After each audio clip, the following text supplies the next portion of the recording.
How's it, everybody? This is Mundo and welcome to the Working Guitarist. So I've been really busy on some other projects, but I got a phone call to do a big session for a big production show that's in creation in China. So there's a time delay, of course, between their time zone and here, and we're doing emails, and I'm going to do all the sessions here in my studio. So I'm going to try to show you each step of the way, but before I even record anything, I thought I'd talk about the project. This composer, I've earned his trust enough where he actually lets me create my own parts now. He also gives me some guide melodies to work off of. So they're sending me a basic file without any guitar, and I have to learn the song from that. And I hope you transcribe. If you don't, now's the time to start, because that's the best way to push some boundaries and grow as a musician. Alright, let me talk about this project. These guys want Spanish guitar on this song. This song is for an acrobat that's spinning with their hair. So I can maybe come up with some circular licks later on. But other than using my Washburn C104 SE, they also said to do some other ideas. So I think it needs a power chord and like a Les Paul sound, so I'm going to use this guy, my Washburn N4. And then also I have an idea for a steel string part on there, so I'm going to use a custom Gypsy Jazz guitar, and we'll take it from there. I have a baffle out, and the way I've been learning the song during the day, and I'm going to start with electric guitars, and then when it gets quiet outside, I'm going to break out the mics and record that way. The AC won't be working as hard since I live in Las Vegas. We have the air conditioning on a lot, so won't hear the AC, won't hear the UPS truck, won't hear the neighbor's dog outside. It's a great way to record nice and quietly with mics. Alright, I want to talk about charts in the future. Maybe a few episodes we could talk about that and break down charts and how to attack that. But let's talk about this chart for this project.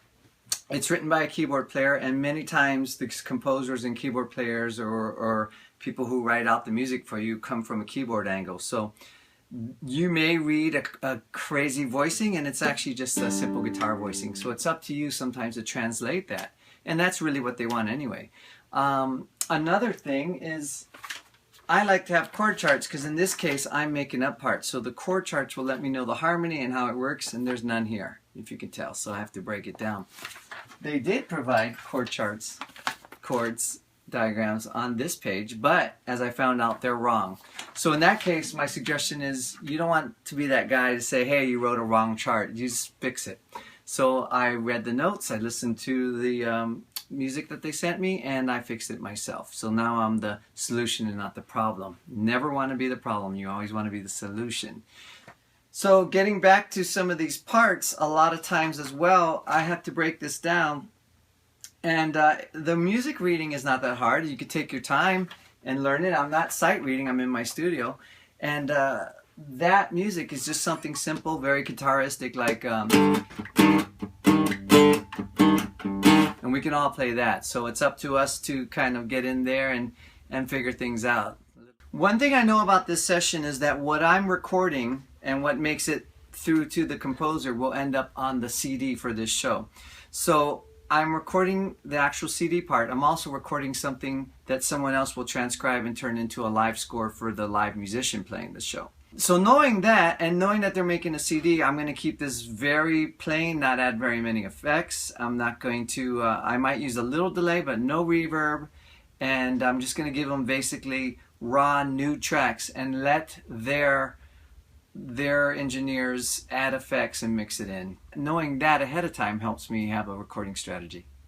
Hey, it's past midnight, and I had a blast. I did a bunch of electric guitar tracks, rock rhythm stuff, some rock lead stuff, some singing melodies, as well as a few sound effects. So they can use them or not use them if they want, but I sent them, or I'm going to send them.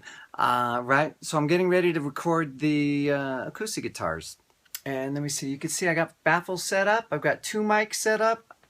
Right here I have a condenser mic. This will be aimed around the bridge.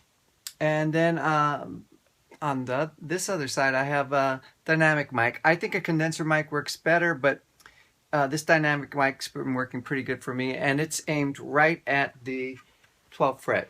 I like the 3-to-1 rule, so I've already planed this out there even with each other. And the 3-to-1 rule is for today's session, I'm going to have the mics about 6 inches away from the guitar. And you times that 6 by 3, you get 18. So these mics are 18 inches apart. And that works great. It helps with the any phasing, phase cancellation, and you do get a smoother sound. So that's great. On the back end, when I do send these tracks, the engineers can use both mics. They can blend them the way they want, or they can just use one mic. At least they have some options. I've got my cans on, the speakers are off, and a quick fix to monitoring with acoustic guitars is you monitor, self-monitor from the sound hole. So once I start recording, I still haven't got my levels and stuff. I have this guitar pedal. I'll put the guitar on this, and positionally, I'll keep the same plane against the microphones throughout the session. I'll also remember where my feet are, and I won't be pivoting my seat from track to track. So the sounds will be pretty good if I need to combine some tracks or comp some tracks. All right, it is after midnight, but I'm having a blast.